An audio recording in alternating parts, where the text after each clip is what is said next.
안녕하세요. 영화당 시간입니다. 저는 이동준입니다.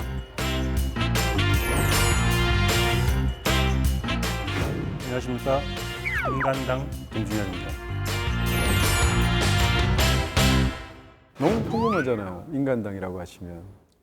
인간으로서 어떤 일을 해야 하는가 그런 생각을 하게 되는 요즘인 것 같고요. 네. 오늘 다루는 영화들이 이 영화들을 보고 나니까 인간으로 산다는 게 무엇인가 그런 생각을 하게 됐습니다. 그래서 가장 기초적이지만 가장 심오한 질문, 인간이란 무엇인가 그런 질문을 하게 만들었기 때문에 인간당 붙여봤습니다. 그렇게 하면 멋있는데 인간이라는 거. 아유 인간아 이러면 또 느낌이 완전히 달라지죠. 좋은 칭찬으로 받아들이고 있습니다. 네. 아유 인간아, 동물 야 이 개야 이런 게 아니라 인간하라고 하니까 인간아, 최소한 인간아. 인간의 어떤 자세는 갖추고 있구나. 네. 그래서 저는 칭찬으로 받아들이겠습니다. 물론 네, 뭐 다의적인 의미가 있다. 네. 풍부한 장면이었다 이런 뜻입니다. 네. 자 오늘은 뭐 인간당 당수이신 김중혁 작가님을 모시고 저희가 이 얘기를 한 이유가 이준익 감독의 작품 세계를 다루기 위해서고요. 네. 이준익의 휴머니즘 가득한 세계 이렇게 한번 제목을 붙여봤습니다. 네, 이 이준익 감독이 만든 영화들을 보고 있으면 어떤 영화를 만들든 장면, 상황 이런 게 아니라 사람이 보이는 것 같아요. 맞아요. 그래서 네. 말씀하신 그 휴머니즘이라는 게 네. 영화를 보니까 사람이 보인다 그런 의미인 것 같습니다. 조생진 격사지지갱모 이준익 감독의 영화는 정말 뭐라고 그럴까 인물들이 굉장히 굵고 인물들을 굉장히 잘 만들어서 사실 그 뭐라고 그럴까요 스타일을 잘 만들면 그 영화가 한 중반만 가도 좀 지겨워지거든요. 스타일에 집중을 하면. 근데 이준익 감독처럼 가장 기본적인 이야기라든지 특히 인물을 잘 만들면 영화의 후반까지 힘이 떨어지지 않는 그런 영화들 참 많이 만들었죠. 네, 최근에 제가 좀 반 영화인이 돼가지고 네네. 시사회를 쫓아다니고 있는데 박열 보셨군요. 박열을 봤습니다. 네. 박열 역시 그렇죠. 그 어떤 시대적 상황보다 박열이라는 인간 그리고 가네코 후미코라는 그 여자 인간 그 두 사람이 보이는 영화였던 것 같아요. 맞습니다. 이름도 기억하고 있어요. 네네. 아니 워낙 또 뭐 두 분이 인상적이죠.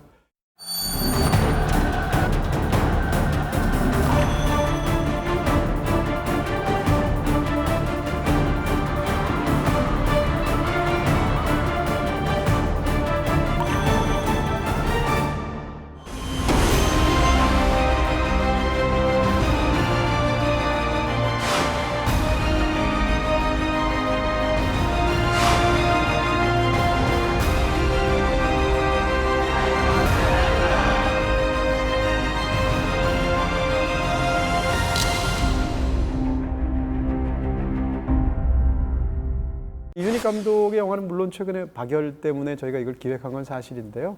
또 이준익 감독이 워낙 또 다작이시잖아요. 영화를 또 워낙 부지런하게 만드시는 분이라서 이준익 감독하고 예전에 한번 이렇게 같이 식사를 한 적이 있는데 가만히 못 계세요. 너무너무 부지런하셔가지고 누구 접시만 비워도 막 갖다 주시고 아니 그분이 이제 서빙을 해야 되는 그런 자리였는데 그래서 야 정말 부지런하시구나 사생활에서도 영화도 사실은 그렇게 만드시는 분이죠. 제가 아는 어떤 분이 말씀하시기에 그 말씀도 그렇게 잘하신다고 네. 어떤 자리에 가서도 네. 쉴 틈 없이 얘기를 하신다고. 잘하시고 많이 하시죠.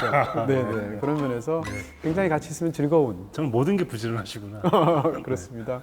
이준익 감독이 여태까지 만든 작품이 모두 12편이죠. 네. 박열까지. 근데 그 중에서 만약에 베트남전 영화를 현대 영화라고 만약에 둔다면 사극이 7편, 현대 영화가 5편이라서 사실은 사극을 굉장히 많이 만드시는 감독이라고 할 수 있죠. 네, 사극을 많이 만드는 이유가 있는 것 같습니다. 네.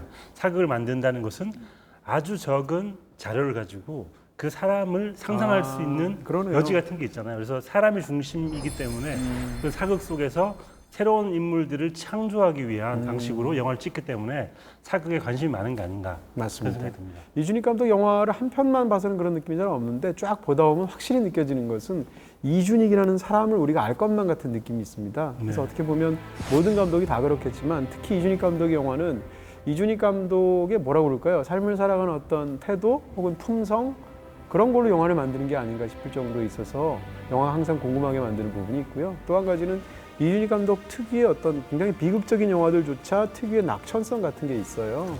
그런 부분에서 이준익 감독의 영화에 어떤 강한 개성들이 있죠.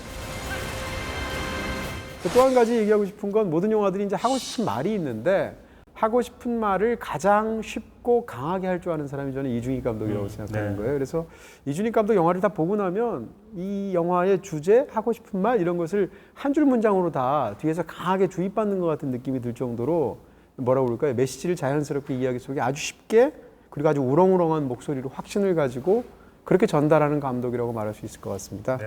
보통 영화를 나쁘게 평가할 때 네. 아, 이게 너무 뻔하다, 뭐 공장에서 만든 것 같다, 뭐 네. 이런 식의 표현을 할 때가 있는데 네.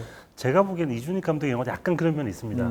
어떤 때 어떤 음악이 들어가서 어떤 식으로 감정을 자극하면 되는지 너무 잘 알아요. 약간 설계도가 보이는 네. 느낌? 근데 네. 밉지 않은 이상한 매력이 있는 영화 같습니다. 그럼요. 굉장히 힘이 강한 영화라고 말할 수 있을 것 같고요. 이준익 감독이 하신 말씀 중에 제가 굉장히 사적으로 감동을 받은 말이 있는데 뭐라고 얘기하냐면 약간 말이 오해가 있을 수도 있는데 예술보다 약속이다 이런 말을 한 적이 아, 있어요. 너무 동감됩니다. 네. 그래서 어떻게 보면 이준익 감독은 당연히 대중예술을 하는 사람이지만 예술을 하는 사람으로서 기본 약속을 지켜야 된다는 거. 약속이란 건 여러 가지 약속이죠. 관객에 대한 약속, 네. 투자자에 대한 약속, 그 다음에 뭐 세상에 대한 약속 여러 가지일 텐데 그런 면에서 약속을 지키는 사람의 영화라는 측면에서도 이준익 감독 영화를 우리가 계속 관심을 갖고 보게 하는 또는 어떤 믿음을 가지게 하는 그런 부분이 있는 거죠. 그런 이유 중에 하나가 이준익 감독이 애초에 감독으로 시작한 사람이 아니고 이준익 감독 자체가 영화인으로서 정말 많은 일을 했어요. 대표적으로 광고 일을 하셨죠. 네. 그 다음에 영화 수입을 직접 했죠. 영화 제작을 했죠. 그러다가 상대적으로 감독에 이렇게 집중적으로 황산벌 이후로 집중하게 된 것은 사실은 어떻게 보면 영화 경력이 상당히 지나서거든요. 그런 면에서 이준익 감독 영화에서는 사실 프로덕션도 상대적으로 굉장히 효율적으로 돌아가고 상대적으로 제작비도 훨씬 더 적게 들이고 그러면서도 저 영화들을 계속 만들어낼 수 있는 그런 일종의 본인만의 시스템을 구축한 그런 감독이라고 말할 수 있을 것 같아요.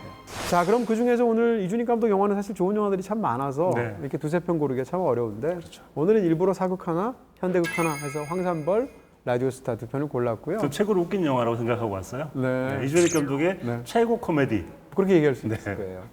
또 하나 이제 많은 분들이 생각하시는 게 당연히 왕의 남자인데 왕의 남자나 소원 같은 작품, 사도 같은 작품은 다른 주제를 통해서 저희가 또 다룰 것을 약속드리겠습니다. 저는 오늘 이준익 감독의 작품 12편을 얘기하셨는데 여기에서 아주 중요한 원리를 발견했습니다. 네네. 그 원리에 대해서 야, 오늘 말씀드리겠습니다. 일부 브리핑은 원리를 찾아라. 네. 네, 그동안 만든 12편의 작품을 가지고 네. 원리, 어떤 원리인가요? 제목을 서울 사람 이준익이라고 지어봤습니다. 실제 이준익 감독님이 서울에서 태어나셨는지는 모르겠지만 오. 만든 영화들이 네. 계속 서울로 회귀하는 방식으로 만들어지고 있는 것 같습니다. 그래요? 첫 번째 영화 키드캅부터 1번부터 번호를 매겨봤는데요. 1, 2, 3, 4 이렇게 서울에서 한번 만들고 서울을 벗어난 외곽에서 한번 만들고 그래요? 다시 서울로 돌아오는 방식 계속 홀수 번호가 계속 서울에서 만들어지고요. 짝수 번호는 강원도 영월, 경기도 안산, 베트남, 평양, 충청도 이런 식으로 계속 뻗어 나갔다가 다시 돌아오는 방식으로 영화를 찍는 것 같아요. 그래서 이준익 감독에게는 많은 영화들이 서울로 돌아오고 싶어하는 사람들을 그린 영화들이 꽤 많습니다. 그래서 서울의 어떤 중심이 있고 그 서울을 중심으로 하는 인력과 청력이 이준익 감독의 영화의 어떤 작동 원리가 아닌가 하는 생각이 들었고 네. 최근에는 이상하게도 11번째, 12번째 영화를 다 일본에서 만들어서 그러네요. 이준익 감독의 원리에 약간의 균열이 생기고 있는 게 아닌가. 네. 그래서 이분에게 뭔가 변화가 일어나고 있다. 동쪽 서울이 뭐 동경이니까. 네. 서울을 옮기시는 거죠, 지금.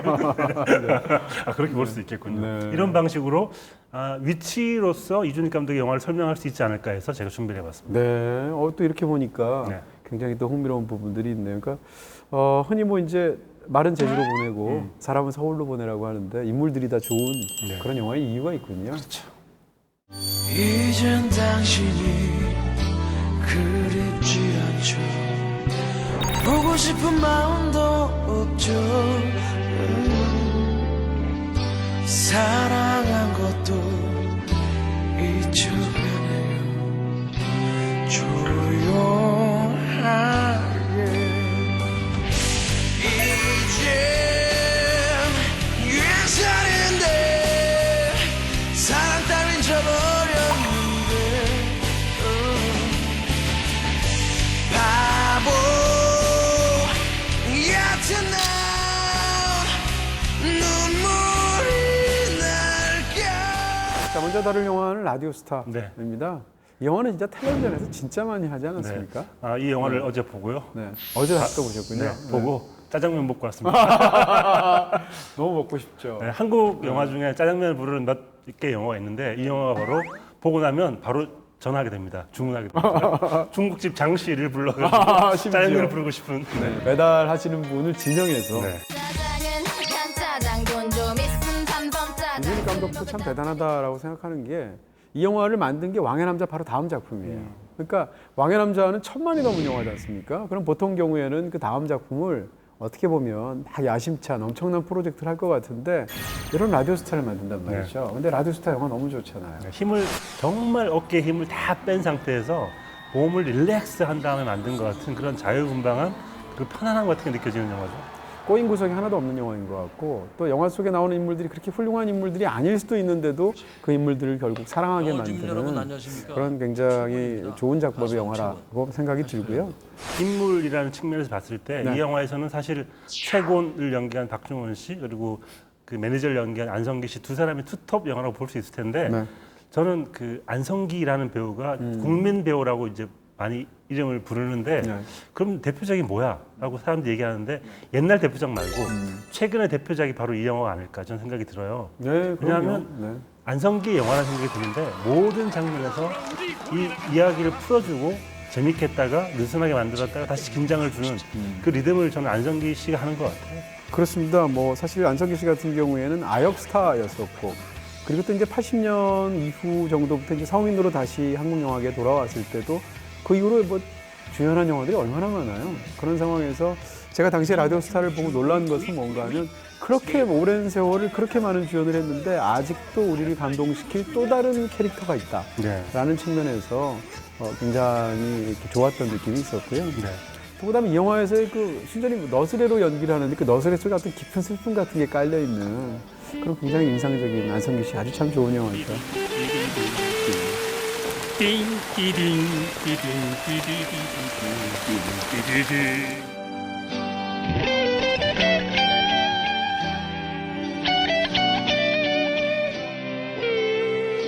그런 이야기에 덧붙여서 또 이제 박중훈 씨 이야기도 해야 될 것 같은데요. 박중훈 씨한테도 이렇게 21세기에 나온 영화 중에 안성기 씨의 가장 중요한 영화가 라디오스타처럼 보이고요. 박중훈 씨의 경우에도 21세기에 나온 영화들이 한정한다면 이 영화랑 그 다음에 내 깡패 같은 애인 같은 이 두 편의 영화로 박중훈 씨가 대표되지 않나 싶은 생각이 있고요. 더군다나 박중훈 씨는 이게 이력에서 이 영화가 너무 중요해서 지금 KBS에서 라디오 DJ를 하시는데 그 프로그램 이름이 박중훈의 라디오스타잖아요. 그러니까 어떻게 보면 본인의 삶하고 뗄 수가 없는 그런 영화가 됐고요. 박중훈 씨의 이 영화의 영화는 사실은 굉장히 이제 비호감이라서 약간 철없는 막내 동생, 세상 물정 모르면서 계속 한탄만 하고 불평만 하는 그런 아이처럼 그런 사람처럼 보이는데 후반부로 갈수록 점점 관객의 마음으로 들어오는 그런 배역을 너무 잘 연기하셨죠. 박중훈 씨가 여기에서 가장 많이 하는 대사 두 개가 뭐냐면 형 담배, 형 어디가? 이 두 개예요. 그러니까 혼자서는 아무것도 할 수 없는 안성기 씨가 옆에 있어야 되는 사람이고 안성기 씨 어딜 가면 그 사람이 어디 가는지를 알아야 되는 사람이에요. 정말 철없어 보이죠. 시간이 지날수록 두 사람의 끈끈한 이야기를 보여주면서 박중훈의 성장담처럼 보이기도 합니다. 그럼요. 박중훈 극 중에 최고의 이제 성장 영화라고 할 수 있는데 박중훈 씨 연기가 이 영화에 정말 잘 들어맞았다. 참 좋은 연기였다 이런 생각이 들고요. 중간에 심지어는 짜장면도 매니저가 비벼주지 않습니까? 그 관계를 보면 그런 사이인 거죠. 그런 면에서 둘의 어떤 배우들의 느낌도 굉장히 좋은데 이 두 분이 연기가 좋기도 한데 또 한 가지는 또 말씀드릴 건 일반적으로 어떤 배우가 어떤 배역을 맡았을 때 바깥의 이미지를 끌고 들어오면 이입이 잘 안 되는 경우가 많아요. 실제 그 배우가 바깥에 있었던 어떤 뭐라 그럴까요? 좋은 얘기도 있을 수 있고 나쁜 얘기도 살아오면서 뭐 여러 가지 이야기들이 있잖아요. 배우들, 스타들 자체도. 근데 그런 것이 영화랑 섞이게 되면 우리가 영화 속의 인물만 제대로 보지 못하는 그런 일이 종종 생기는데 이 영화의 박중훈 씨, 이 영화의 안성기 씨는 자기 인생의 이력 전체, 배우의 이력 전체를 끌고 들어와서 연기한다는 느낌이 있습니다. 근데 그게 영화에 도움이 오히려 굉장히 크게 되는 것 같은 그런 부분이라서 두 분 다 본인의 이력에서 너무 중요한 영화였다는 생각이 있고요. 또 한 가지는 어떻게 보면 충무로가 한국 영화의 오랜 팬들을 위해서 선물하기 위한 캐스팅처럼 보이기도 합니다. 이 두 사람이 한국 영화사에서 차지하고 있는 위치가 워낙 크기도 하고 또 같이 좋은 영화를 참 많이 했어요. 칠수와 만수 같은 거, 인정사정 볼 것 없다, 투캅스 같은 작품을 통해서 그런 계속 같이 나왔던 한국 영화의 대들보 같은 두 배우가 2006년 시점에 이르러서 어떻게 보면 두 분 다 전성기의 피크는 아니지 않습니까? 그런 상황에서 이런 스토리와 이런 내용으로 두 분이 만나니까 그것 자체가 한국 영화에게 이렇게 영화 자체가 선물을 주는 것 같은 그런 느낌이 있죠.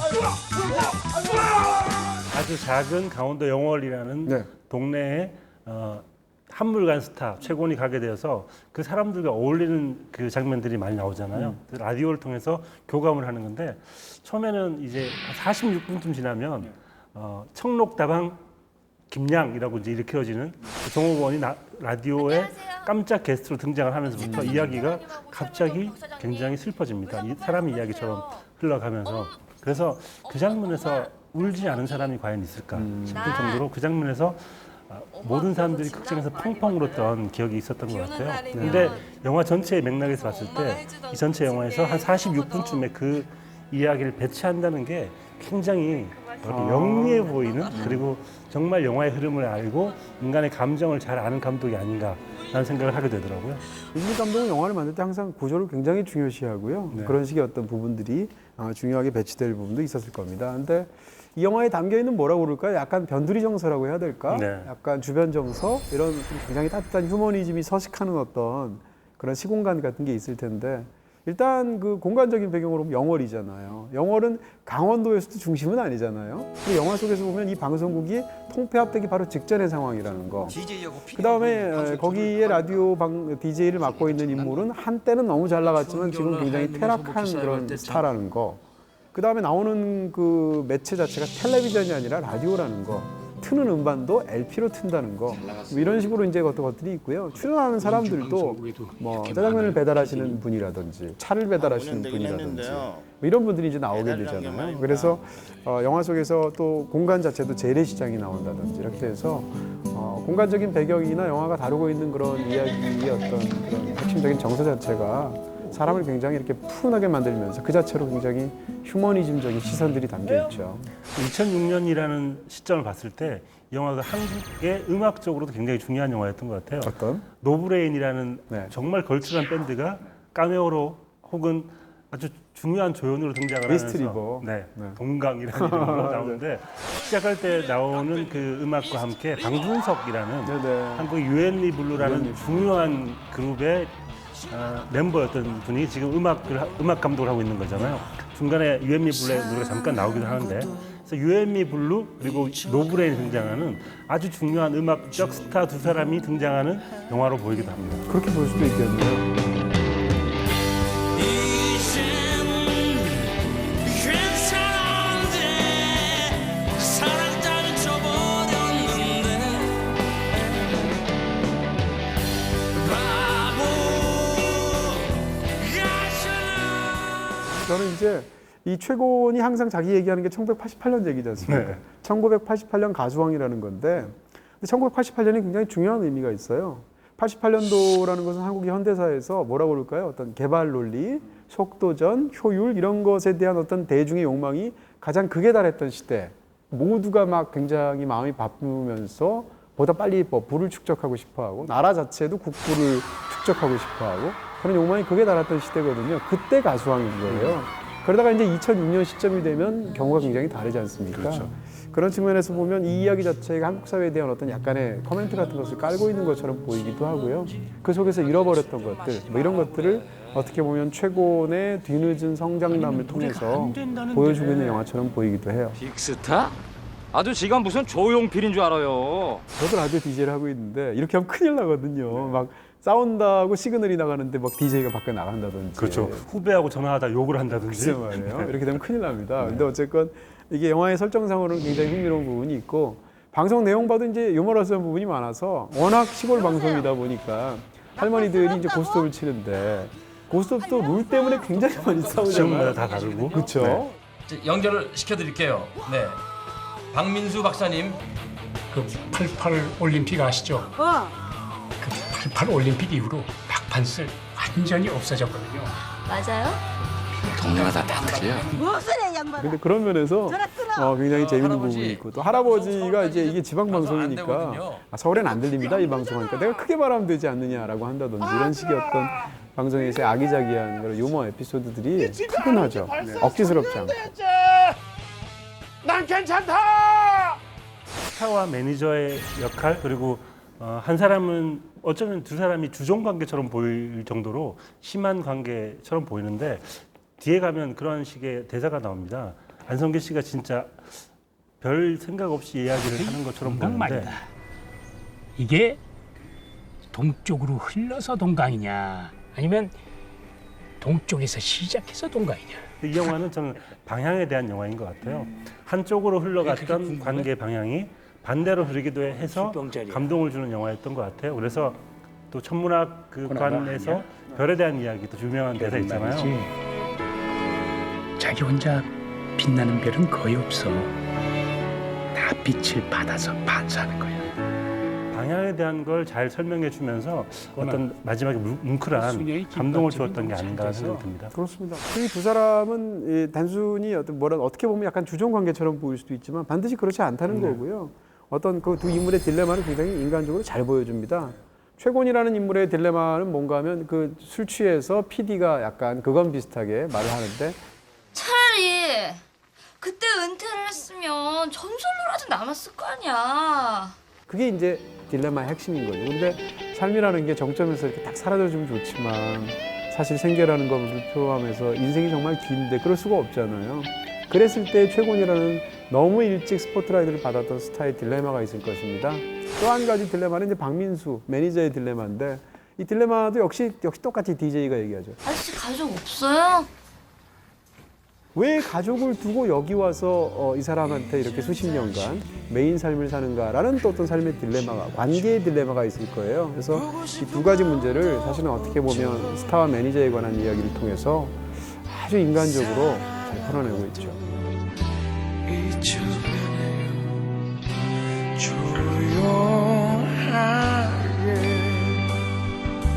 라스트 씬도 참 좋았고요. 네. 그다음 영화의 어떤 울먹울먹하는 순간들, 그다음 재미있는 유머들까지 많은 그런 좋은 작품, 아주 쉬운 작품.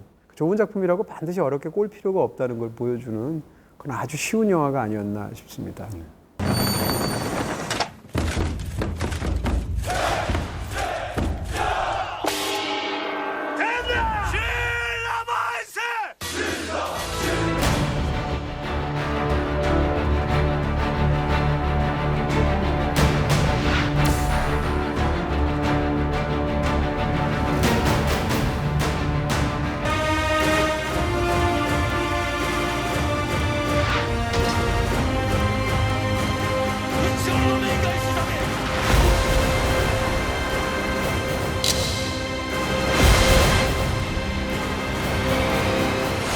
네, 이번에 황산벌입니다. 네. 어떻게 보면 이 영화다 굉장히 웃긴 영화인데 네. 대조적이기도 하고 그렇죠. 반면에 시대극. 네, 웃기는 포인트가 다른 것 같은데요. 라디오스타가 약간 상황이나 그런 걸 웃겼다면 황산벌은 대놓고 개그를 도입해서 사투리 개그의 코미디 장면을 모아놓은 영화처럼 보이기도 합니다. 그렇습니다. 사투리 개그에 관한 뭐 이 영화 이상은 없다. 저는 그렇게 생각하고요. 네. 영화를 보면서 웃다가 제가 운 적이 제 일생에 몇 번 없어요. 없는데 라디오스타를 보다가도 웃다가 운 적은 없고요. 근데 황산벌은 진짜 웃다가 울었습니다. 어떤 장면을 보고 그랬나요? 좀 말하게 해버렸어요. 이런 장면인데 저 그 남쪽 보성 벌교애들로 준비시켜라.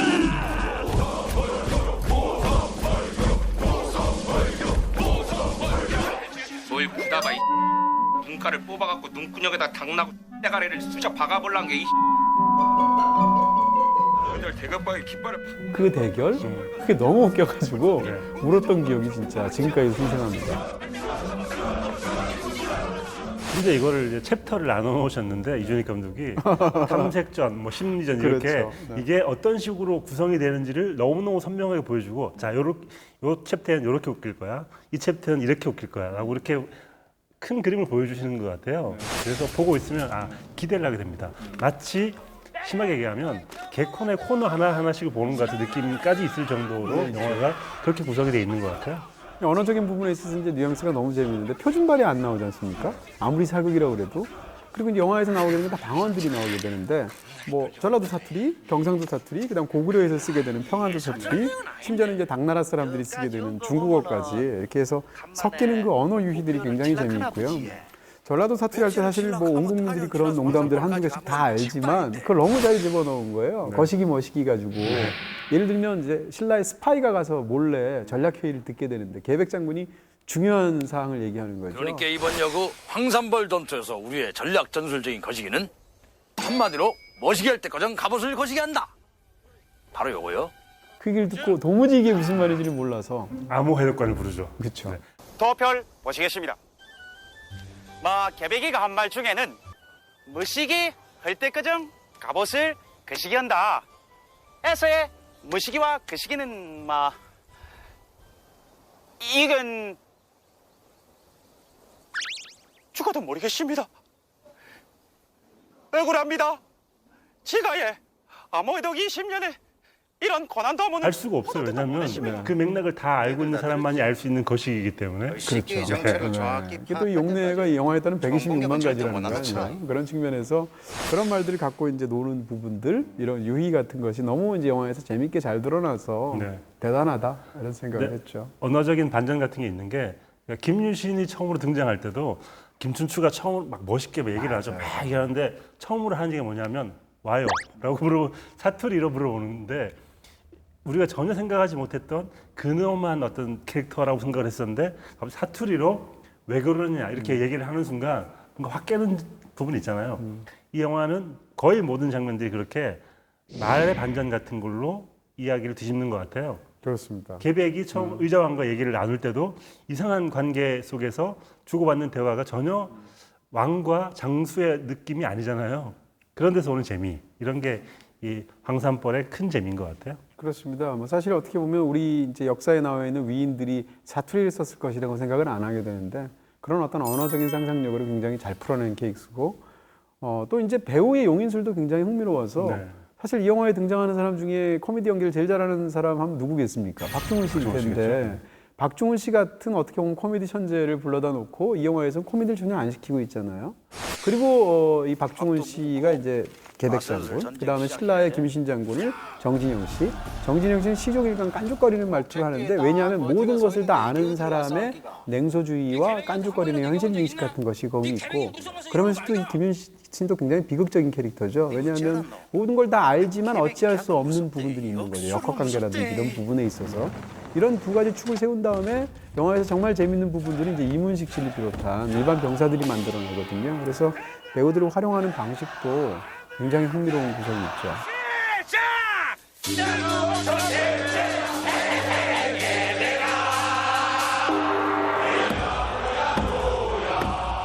오늘 주제가 이준익 감독의 휴머니즘이라고 측면에서 본다면 네. 이 영화의 가장 아프면서 슬픈 장면은 인간 장기 장면일 것 같아요. 계백과 김유신이 장기를 두는데 무서운 장면이에요. 그 장면을 실제 병사들이 그 장기 말이 되어서 서로 찌르고 죽이는 이런 장면이 있는데 그게 어쩌면 이 영화가 가지고 있는 가장 큰 주제, 전쟁에서 과연 인간의 목숨이란 얼마나 하찮게 여겨지는가라는 이야기를 그 장기 장면으로 보여주는 것 같은데 그렇습니다. 이 영화를 한 중반까지는 영화가 진짜 웃긴데 완전한 코미디 영화로 보이는데 뒤로 가게 되면 영화가 정말 어떤 면에서는 야심만만한 영화구나 네. 라는 생각이 들고요. 그러면서 진짜 하고 싶은 이야기를 정말 우렁우렁 터져내는 것 같은 그런 굉장히 힘 있는 영화라는 겁니다. 지역 감정이라는 것을 어떻게 보면 영화의 어떤 핵심적인 부분으로 끌고 들어와서 그것에 대해서 제대로 논의할 수 있고 또 제대로 공박할 수 있는 그런 용기 있는 영화라는 생각도 들고요. 이 영화에서 말하자면 신라와 백제의 싸움으로 지역 감정을 바꾸어서 현대를 계속 떠오르게 하는 방식으로 영화를 만들고 있잖아요. 그렇죠. 그리고 또한 이 각각 나라들마다의 어떤 상황들을 어떻게 보면 우리 현재 지금 주변 정세도 다를 바가 없구나. 1300년, 1400년이 지났지만 그런 생각이 들 정도로 영화 속으로 잘 변환이 되어서 예를 들면 고구려가 자꾸 이렇게 성을 쌓아가지고 이렇게 군사력을 과시하기 때문에 주변에 긴장을 만들어낸다는 측면에서 고구려를 예를 들면 북한으로 비유할 수 있다든지 혹은 극중에서 당나라가 고구려를 악의 축으로 몰면서 여러 가지 힘으로 밀어붙이는 데서 예를 들면 미국을 떠올릴 수 있다든지 이런 식으로 극중의 어떤 그 관계들 같은 것이 사실은 지금을 그대로 떠올리게 하는 방식으로 영화를 만들어서 좀 위험하게 보이기도 하면서도 한편으로는 굉장히 힘이 있고 하고 싶은 말을 정확하게 하는 그런 영화처럼 보이죠. 사실은 이준익 감독의 사극 영화들이 다 그런 부분들이 있고요.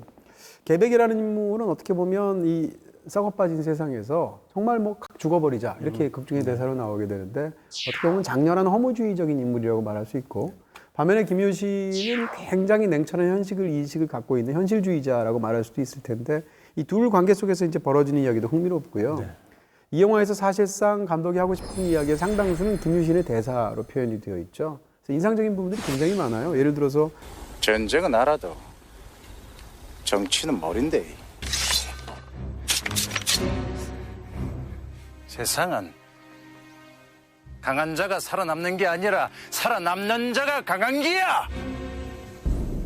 너는 네 애비는 계백은 정말 장수로서 정치는 알아도 정말 전쟁은 한 남자로서 보여진다면 김유신은 장수가 정치를 모르면 밑에 사람들이 고생을 한다라는 얘기를 하면서 어떻게 해야지 살아남는지를 정확하게 보여주는 사람. 어쩌면 두 사람의 캐릭터가 얼마나 다른지를 그 장면에서 보여주고 있는 것 같습니다. 김윤신이 일갈하잖아요. 계백에 대해서 뭐라고 얘기하냐면 전쟁은 알지만 정치는 모른다라고 얘기하고 김춘추에 대해서는 정치는 알지만 전쟁은 모른다고 말을 하는데 그걸 다 아는 김유신조차 어찌할 수 없는 부분이 있는 거예요. 그래서 이 영화에 담겨 있는 어떤 슬픔 같은 것이 있고요. 그런 것도 굉장히 뭐 사람이 굉장히 대단한 것 같지만 자기 입으로 자기 팔꿈치도 못 핥는 존재다 이런 것들이 네. 또 영화에서 흥미롭게 나오죠. 그렇게 멋있게 말을 해놨으면 네. 넘어와야 되는데 계백은 돌아와가지고 인간은 지가 아무리 날고긴다 해도 지 입으론 지 팔꿈치도 핥지 못하는 존재다. 이것이 뭔 소리야? 지 팔꿈치를 핥아? 이 영화에서 가장 인상적인 부분은 어떻게 보면 영화의 사실상 카메오라고 할 수 있는 김선아 출연 장면이에요. 최고의 명대사와 함께 명장면을 남겼죠. 네, 대사도 너무 훌륭하고 뭐 배우들 연기도 좋고 들어가 있는 지점 2번 나오잖아요. 네. 처음엔 잠깐 나오다가 뒤에 플래시백으로 제대로 나오게 되는데 보통 흔히 이제 그런 얘기를 하잖아요. 사람은 호랑이는 죽어서 가죽을 남기고 사람은 이름을 남긴다는 말을 하는데 그 말을 뒤집어서 호랭이는 가죽 땜시 뒤지고 사람은 이름 땜시 뒤지는 거요. 인간아! 이름이라는 것은 사람에게는 개인에게는 그런 의미가 있겠지만 전쟁으로 얘기하면 명분이지 않습니까? 그러니까 거기에 아무리 아름다운 가치로 성전으로 포장을 하고 등등을 갖다 놓아도 결국은 그 이름 때문에 그 명분 때문에 사람들이 죽어가는 영화거든요. 그런 면에서 이 영화는 어떤 면에서 반전 영화라는 측면이 있는 거고요. 영화의 마지막에 보면 이제 이문식 씨가 이름이 없기 때문에 거시기로 통칭되는데 그 인물이 실제로 어떻게 마지막에 되느냐가 이 영화에서 갖고 있는 어떤 희망을 보여주는 방식이에요. 그러니까 이름을 거창하게 내세운 사람들은 다 이렇게 초토화되는데 이름이 없는 사람은 과연 어떻게 되느냐에서 사실 이 영화가 하고 싶어하는 그런 메시지 같은 것들이 그대로 담겨 있기도 하죠. 그렇죠. 계백이 마지막 장면에서 사람은 죽어서 이름을 남기지만 나는 너를 남기겠다라는 식으로 이야기를 하면서 거시기를 그 작은 구멍으로 내보내면서 뭔가 마지막 희망 같은 걸 계백이 보여주고 장렬하게 전사하는 장면이 어쩌면 이 영화의 시작 장면에서 김유신이 인간은 명분 때문에 싸운다는 이야기에 그렇죠. 어떤 대응 같은 게 아닌가라는 생각이 들 정도로 지금 계백이 죽는다는 얘기를 하셨는데 스포일러 아닌가요? 네. 황산벌을 보면서 이제 사실은 이 영화가 굉장한 엄청난 장점도 있고 간과할 수 없는 단점도 있는 영화예요. 사실 이준익 감독 영화에서 종종 그런 부분이 없지 않은데 예를 들면 이 영화의 첫 장면에서 4개국 정상이 벌판에서 휘장 하나씩 들고 그것을 360도 카메라가 회전하면서 보는 장면을 보면 너무 저렴하게 보이죠. 그래서 아니 이 영화가 어떻게 가려고 사실은 좀 걱정한 부분이 있었거든요. 근데 뒤로 가면 영화가 너무 훌륭한 부분이 있잖아요. 그러니까 이런 식으로 상대적으로 장면마다 좀 이렇게 약간 좀 더 프로덕션 자체가 약간 좀 저렴하게 보이는 그런 부분이 없지 않다라는 건데. 그래서 그 장면이 참 그랬는데요. 왜냐하면 그 장면을 빼고 사실은 그 장면이 없었으면 이 영화가 더 무게감이 있었을 것 같고 그 장면은 오히려 예고편이라든가 다른 방식의 마케팅 포인트로 삼았으면 더 재밌었을 것 같아요. 근데 네. 그 장면이 앞쪽에 있으면서 지나친 코미디가 만들어지면서 뒷부분을 약간 좀 무너지게 만드는 측면도 좀 있는 것 같습니다. 네, 코미디로도 그렇고 대사나 이런 것들도 지나치게 직접적인 부분들이 있고 그래서요. 근데 어쨌건 그런 부분이 있었는데 영화가 사실은 뒤에 가면 영화가 너무 괴력의 영화인 거죠. 이런 얘기할 수 있을 것 같아요. 라디오스타는 아마 이준익 감독이 향후 또 만들 수 있는 영화일 수도 있어요. 근데 저는 황산벌은 다시는 못 만드는 영화라고 생각하고요. 어떻게 보면 이 영화는 굉장히 기이한 매력 같은 게 있어서 일생에서 어떤 감독이 한 번밖에 못 만드는 아주 괴상한 영화인 것입니다. 네. 그럼에도 불구하고 황산벌이 갖고 있는 굉장한 매력이 있는 그런 작품이라고 말할 수 있겠죠.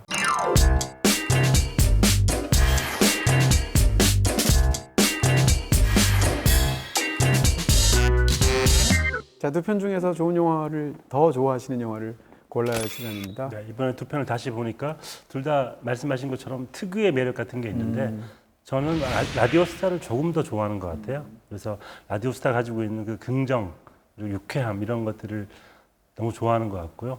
최고의 장면은 또 제가 황산벌에서 꼽았는데 네. 아까 얘기를 해주셔가지고 네. 이 영화에 카메오로 등장을 하는 여러분들이 있는데 그 중에서도 김선아 씨가 마지막에 외치는 그 말, 아까 해주셨던 그 말이 어쩌면 이 영화가 가지고 있는 강력한 힘을 딱 한 줄로 묘사한 게 아닌가라는 생각이 들어서 그 장면을 좀 최고로 꼽고 싶습니다. 호랭이는 죽어서 거죽을 남기고 사람은 죽어서 이름을 남긴다고 했다. 아가리는 삐뚤어졌어도 말은 똑바로 씹으려야지. 호랭이는 가죽 땜시 뒤지고 사람은 이름 땜시 뒤지는 거요. 인간아! 네, 오늘 뭐 비슷하네요. 아, 그래요? 네, 저는 사실 어떻게 보면 훨씬 더 개성 있는 영화는 황산벌이라고 생각하고 그렇지만 황산벌도 참 좋아하는데요. 하나를 고른다면 라디오스타고요. 라디오스타는 누구나 만들 수 있는 영화처럼 보입니다. 근데 아무도 저렇게 사실은 만들기가 정말 어려운 작품이고요. 라디오스타를 더 좋아합니다. 그리고 장면을 꼽는다면 똑같아요. 아, 그래요? 네, 그 장면을 빼고 다른 장면을 고를 수는 없을 것 같고요. 네. 그 장면이 어떻게 보면 이주닉 휴머니즘의 어떤 핵심 같은 그런 장면이 아닐까 싶습니다. 그거 마시고 죽을게요. 내 칼에 죽을게요. 전쟁을 하든가 말든가, 나라가 처망해버든가 말든가, 그것이 무엇인데 네가 내 새끼들을 죽여본다 살려본다 그래야.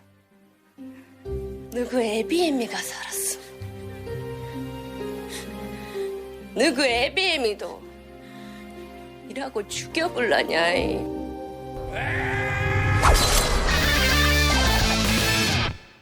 자, 이렇게 해서 오늘은 라디오스타 그리고 황산벌 두 편을 통해서 이주닉 감독의 휴머니즘 가득한 세계라는 주제로 영화를 다루어 봤습니다. 이 두 편의 영화들은 모두 다 BTV에서 보실 수 있습니다. 저희는 다음 주에 뵙도록 하겠습니다. 감사합니다.